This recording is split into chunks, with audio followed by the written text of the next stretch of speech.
नमस्कार प्यारे बच्चों।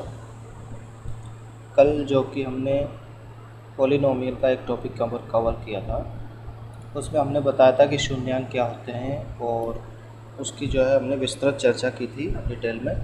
शून्यांक निकालना बताया था, एक्स और वाई के मान निकालना बताया था। ठीक है, तो उसी के आधार पर आज हम ग्राफ के ऊपर उसकी चर्चा करेंगे। हमने ये बताया था कि जैसे उसके जो शून्यांकों का योग क्या होता है। ठीक है, शून्यांकों का मल्टीप्लाई करते हैं तो क्या आता है, हमने पढ़ा था। शून्यांकों का योग करते हैं, मान लीजिए किसी समीकरण या इक्वेशन की जो शून्यांक है वो अल्फ़ा और बीटा है, और उनका जैसे मान लीजिए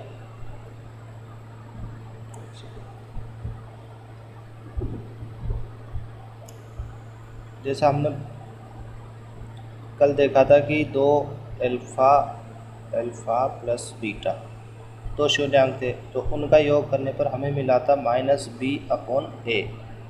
तो यहाँ पर जो b था वो क्या था, माइनस एक अचर पद था जो कि क्या था, x का गुणांक था।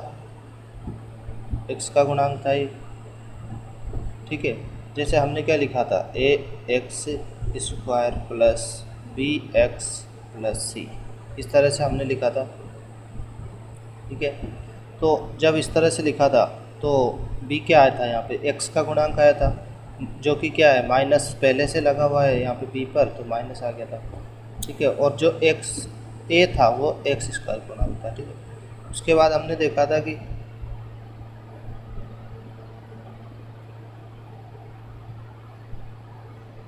ठीक है, उसके बाद हमने देखा था कि अल्फ़ा इंटू बीटा करने पर क्या आता है, ये भी हमने पढ़ा था, जो कि क्या आया था, c/a आया था। ठीक है, c यहाँ कांस्टेंट होता है और a यहाँ पर x² का गुणांक होता है।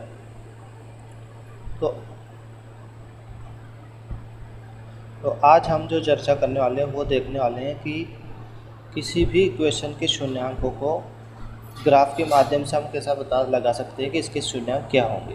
जैसे कोई भी इक्वेशन अगर दे रखी हो और हमसे पूछा जाए कि इसके शून्यांक ग्राफ पर प्रदर्शित करो, या तो आप ग्राफ बनाओ इसका, या फिर हमें ग्राफ दे दे और पूछे कि आप शून्यांक बताओ। जैसे सबसे पहले तो हमने क्लास 9th में हम पढ़ते हैं जो सरल रेखा की इक्वेशन जो होती है वो क्या होती है, y बराबर mx प्लस c होती है। ठीक है, हमने ये पढ़ी थी, यानी कि x के किसी भी मान के लिए, x का मान लो 1 2 3 या -1 -4 कुछ भी आप रखिए। ठीक है, तो इसकी जो y की इक्वेशन जो आएगी वो हमेशा सीधी रेखा में बनेगी, जैसे इस ग्राफ में दिखा रखा है। यहाँ पर y की जो ये ग्राफ बना है तो ये एकदम सीधी रेखा में बनेगा, यानी कि इस इक्वेशन में जो भी हम x का मान रखेंगे तो y का जो ग्राफ बनेगा वो हमेशा सीधी रेखा में बनेगा।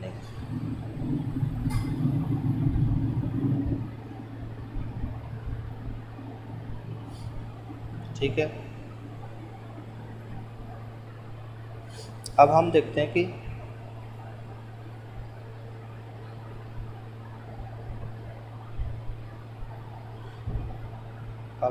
कि कोई भी जो समीकरण होती है उसके लिए x का मान रख के y का मान कैसे निकाला जाता है। ठीक है, जैसे मान लो नीचे इस सारणी में आपको दिख रही होगी कि एक समीकरण है x² - 3x - 4, ये एक इक्वेशन है। x² - 3x - 4। ठीक है, अब इसमें आपको देखना है कि अगर हमें इसकी जो है ग्राफ के अंदर इसको प्रदर्शित करना है, ये y बराबर हो गया। अब इसको हमें ग्राफ के अंदर मान लो प्रदर्शित करना है, तो कैसे करेंगे, x की वैल्यू रखेंगे पहले। x बराबर मान लीजिए हम 0 रखते हैं। ठीक है, तो ये 0 हो जाएगा, ये भी 0 हो जाएगा, तो इसका क्या आएगा, -4 आएगा y बराबर -4। देखिए इसमें आप देख सकते हैं 0 रखा तो y बराबर -4 आया।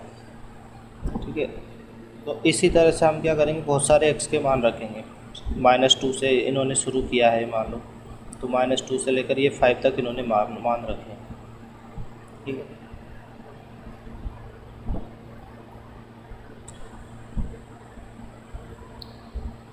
अब इन्होंने क्या किया कि जो भी वैल्यू x और y की आई है उसको इन्होंने जो है ग्राफ के ऊपर प्रदर्शित किया है। तो सबसे पहले जो क्या आई है -2 x की वैल्यू है, तो y की वैल्यू क्या है 6। ठीक है, ग्राफ में आपने देखा होगा कि दो रेखाएं होती है, एक y एक्सिस होता है और एक x एक्सिस होता है।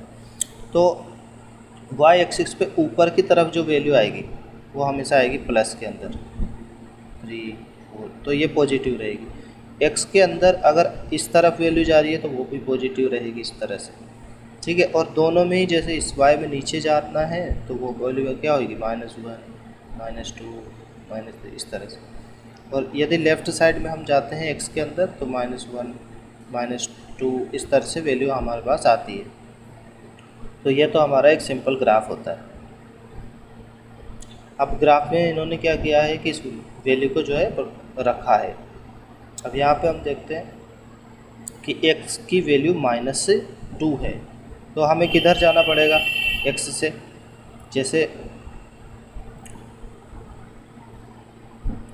जैसे ये पूरा x एक्सिस है, ये वाला x एक्सिस है। ठीक है, तो पीछे की तरफ जाएंगे तो x की वैल्यू क्या आएगी -2। तो -2 कहाँ पे आ रहा है, यहाँ लिखा हुआ है -2, तो ये -2 इसकी जो है वैल्यू आ गई x की। ये वाली जो लाइन है ये -2 वाली लाइन हो गई। ठीक है, अब दूसरा क्या है, इसके साथ x को जब -2 रखा है तो y की वैल्यू क्या आ गई 6 आ गई। तो 6 पॉजिटिव है तो ऊपर की तरफ जाएंगे तो 6 कहाँ पर आ रहा है, यहाँ पर आ रहा है ऊपर की तरफ। तो ये दोनों ने क्या यहाँ काटा है, तो यहाँ पर जो पॉइंट है वो क्या हो जाएगा हमारा -2,6 हो जाएगा। ठीक है, आपको समझ में आ गया होगा। ये सब बेसिक चीज़ है, आपने क्लास 9th में पहले ही ये पढ़ चुके हैं, ग्राफ कैसे बनाते हैं 8th और 9th में। ठीक है, अब दूसरी वैल्यू -1,0, तो x की वैल्यू -1 यहाँ आ जाएगी। ठीक है, यहाँ पर आ जाएगी। ठीक है, और y की वैल्यू जो क्योंकि 0 है तो 0 ऊपर की तरफ जाएंगे, 0 यहाँ पर हमारा 0 होता है। ठीक है, तो ये जो पूरी रेखाएं हैं ये y की रेखाएं हो जाएगी।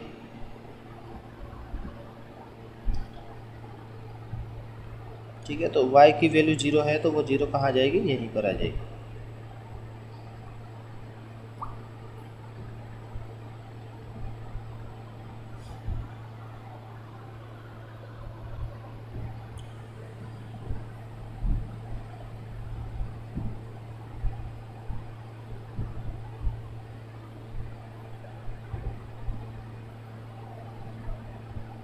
अगला इन्होंने रखा है क्या, ठीक है, ऐसे सारे पॉइंट इन्होंने क्या है मेजर कर लिए। जैसे ये वाला पॉइंट यहाँ रख दिया, ये वाला यहाँ रख दिया।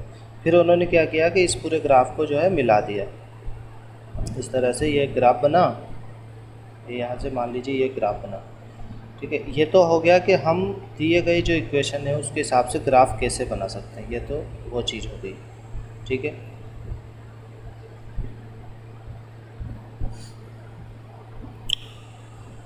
ये आपको समझ में आ गया कि जब इक्वेशन दे रखी हो तो पहले x के मान रख के हम क्या करते हैं, y की वैल्यू निकालते हैं, फिर ग्राफ के अंदर पुट करके हम ग्राफ बनाते हैं। ठीक है, अब जब ये जो ग्राफ बना था,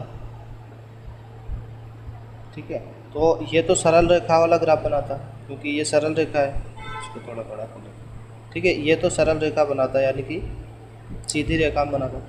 ठीक है, इस तरह ग्राफ को, लेकिन ये जो ग्राफ बना है ये क्या कर रहा है, इस तरह से बन रहा है। तो इस तरह के ग्राफ को हम क्या बोलते हैं, यहाँ पे लिखा हुआ है परवलय यानी पैराबोला बोलते हैं। ठीक है,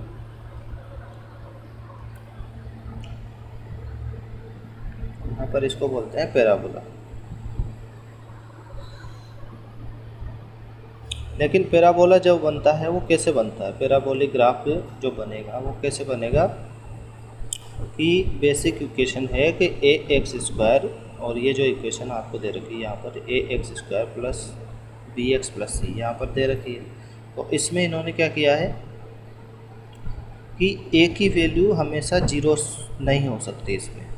ठीक है, या तो a की वैल्यू माइनस में भी हो सकती है और a की वैल्यू प्लस में भी हो सकती है, यानी कि लेकिन 0 नहीं होगी, क्योंकि अगर ये 0 हो जाता है तो ये एक्स स्क्वायर वाला पूरा पद यहाँ से गायब हो जाएगा। जैसे मैंने इसको साफ कर दिया तो वापस यहाँ पे क्या बचेगा, बी एक्स प्लस सी, यानी कि एम एक्स प्लस सी वाली इक्वेशन बचेगी, जो कि क्या पढ़ी थी हमने, सरल रेखा की इक्वेशन होती है, क्योंकि इसका ग्राफ एकदम सीधी रेखा में बनता है।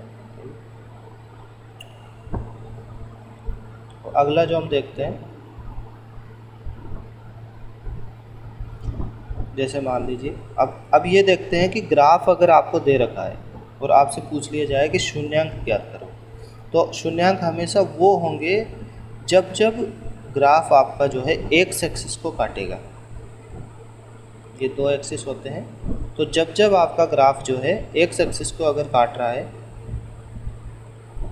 तो उस स्थिति में जो भी पॉइंट पर वो काटेगा उसको हम क्या बोलेंगे, शून्यांक। जैसे मान लो इसमें दो पॉइंटों पे काट रखा है, इन्होंने दे रखा है, एक ए है और एक बी है। तो जिस समीकरण से ये ग्राफ बना होगा उस समीकरण के कितने शून्यांक होंगे, दो शून्यांक होंगे, ए और ए डैश। इसी तरह इसमें क्या होंगे, इसमें ए डैश होगा और इधर ए होगा।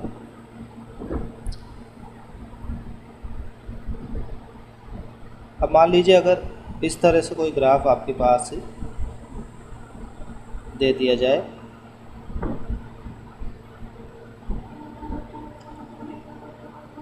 मान लीजिए ये ग्राफ है, ठीक है, तो इस ग्राफ में एक जो ग्राफ है वो तो नीचे की तरफ बन रहा है, ठीक है, और एक ग्राफ जो है ऊपर की तरफ बन रहा है। तो इसमें क्या है, पॉइंट दोनों में ए ही है, ठीक है, पॉइंट का जो नाम है वो ए ही है, ठीक है, इसमें भी ए है और इसमें भी ए है। तो इस तरह के ग्राफ को हम जो बोलते हैं वो संपाती बिंदुओं को काटता है, यानी कि एक जैसे बिंदुओं पर वो काटता है। तो ये जो है कॉमन जो है शून्यांक हो जाता है, एक ही शून्यांक होगा दोनों का, लेकिन वो कॉमन रहेगा दोनों। क्योंकि मान लीजिए जैसे इन्होंने अलग अलग दिखा रखा है, मैं इसको एक साथ कर देता हूँ, जैसे यहाँ से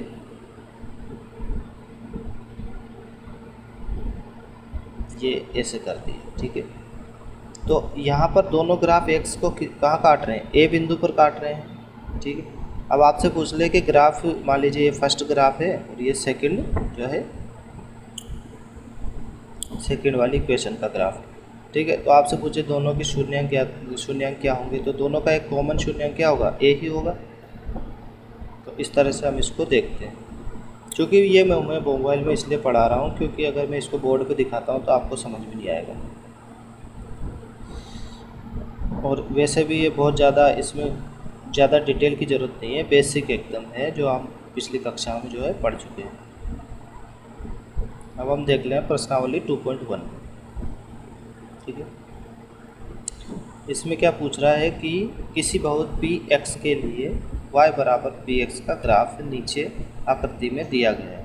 प्रत्येक स्थिति में पी एक्स के शून्यांकों की संख्या ज्ञात कीजिए। तो मैंने आपको बताया था कि शून्यांक क्या होते हैं। शून्यांक अगर ग्राफ में आपसे पूछे तो किस तरह से निकालने हैं, मैंने बताया कि जब भी कोई रेखा एक्स एक्सिस को काटती है और जितने स्थानों पर काटती है उस समीकरण के उतने ही शून्यांक हो जाते हैं। जैसे फर्स्ट वाले में हम देखते हैं तो यहाँ पर ये रेखा जो है एक्स एक्सिस को कहीं भी नहीं काट रही है, केवल वाई एक्सिस को काट रही है। तो इसका जो शून्यांक होगा वो 0 शून्यांक होंगे, क्योंकि ये एक्स एक्सिस को नहीं काटेगी तो इसमें y का मान कभी भी 0 नहीं आएगा, ठीक है। दूसरे में देखते हैं, दूसरे में यहाँ एक जगह काट रही है तो इसका क्या होगा, 1 शून्यांक होगा। इसमें अगर 2 जगह काट रही है तो 2 शून्यांक होंगे। 2 जगह क्या, इसमें 3 जगह काट रही है, ठीक है, 2 जगह तो इधर काट रही है 2 बार को, और 1 बार इधर काट रही है तो कितने शून्यांक होंगे, 3 शून्यांक होंगे। इसमें 2 बार काट रही है तो 2 शून्यांक होंगे। इसमें कितने बार काट रही है एक्स एक्सिस को, देखिए ध्यान से, एक यहाँ, दूसरा यहाँ, तीसरा यहाँ और चौथा यहाँ, 1 2 3 4। तो 4 बार यहाँ पर जो है ये रेखा एक्स एक्सिस को काट रही है। तो इसके जो शून्यांक होंगे वो कितने आएंगे, 4 आएंगे। और उसके बाद अगला जो है इसमें कितने शून्यांक होंगे, ठीक है, इसमें भी कितनी जगह काट रही है, 1 2 3 जगह यहाँ पर जो है रेखा इसको काट रही है, यानी कि एक्स एक्सिस को जब भी ग्राफ काटेगा तो उस ग्राफ के उतने ही शून्यांक आपको मिलेंगे। तो मैं आशा करता हूँ कि आपको ये जो है समझ में आ गया होगा, ग्राफ के माध्यम से हम शून्यांक कैसे निकालते हैं और ग्राफ में शून्यांक कैसे बनाते हैं। अब इसके अगले लेक्चर में जब हम पढ़ेंगे एक्सरसाइज 2.2 तो इसको मैं एक बार बोर्ड पर फिर से आपको समझा दूँ। तो अगर आप चैनल पर नए हैं और सरल भाषा में और एकदम बेसिक से अगर आप मैथमेटिक्स पढ़ना चाहते हैं तो चैनल को सब्सक्राइब करें और अपने दोस्तों के साथ शेयर करें। ठीक है, अगले हम लेक्चर में जो है देखने वाले हैं कि एक्सरसाइज 2 को हम देखेंगे। ठीक है, इसके सारे सवाल हम डिटेल में सॉल्व करेंगे। धन्यवाद।